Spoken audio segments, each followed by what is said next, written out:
light within my heart, light within my thoughts, light within our words.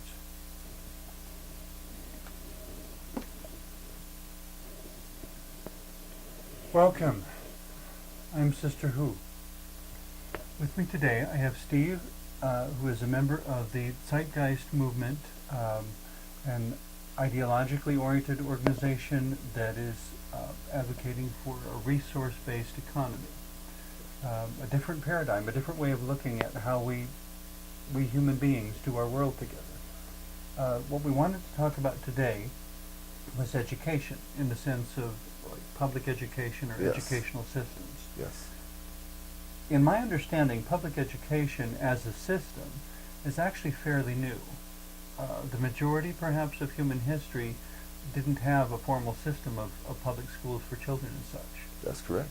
I mean, they were taught at home or taught by people in the tribe, but whatever your elders or your tribe didn't know, you wouldn't have the opportunity to learn. That's exactly right. So And that's one of the beauties of I think of a public educational system, is that it ensures, to a certain extent, that all members of the society are given some base knowledge that that either scholars or the tribes or the community thinks we all need to know. The issue is, how can we ensure that the resources of our society are best utilized to make sure all students have an equitable opportunity to learn? Okay. How does having a resource-based economy support some system of public education? Right. Or I suppose, what sort of system would it support? Well, if you think about it, the way the system is based on now is pretty much based on the needs of either textbook publishers, school board administrators, university elites, who want to make sure, who kind of drive the paradigm of education towards certain emphases, and not really what is in the best interest of the society for students to learn.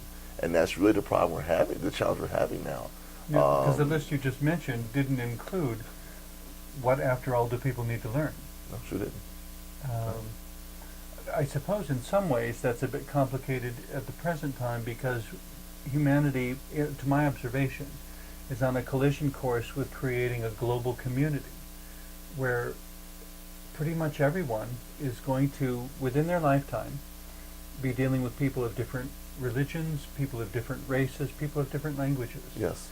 And we need to equip ourselves, our students, our children, with language skills, with relational skills, Yes. with skills in how to find answers, technological answers, social answers, economic, whatever kind of answers. Right. How to function within a global community, Yes. that has more diversity than any of us can comprehend. Exactly. And it's quite challenging. It's quite challenging.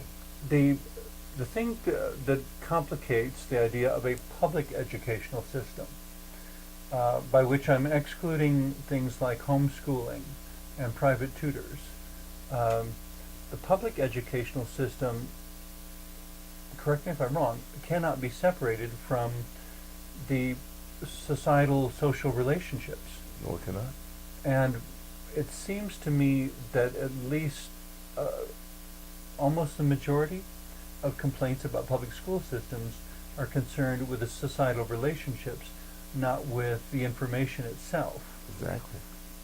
So if we're going to create a different, if we're looking for a new way to do public education, we have to factor in also, how do we make it a safe place?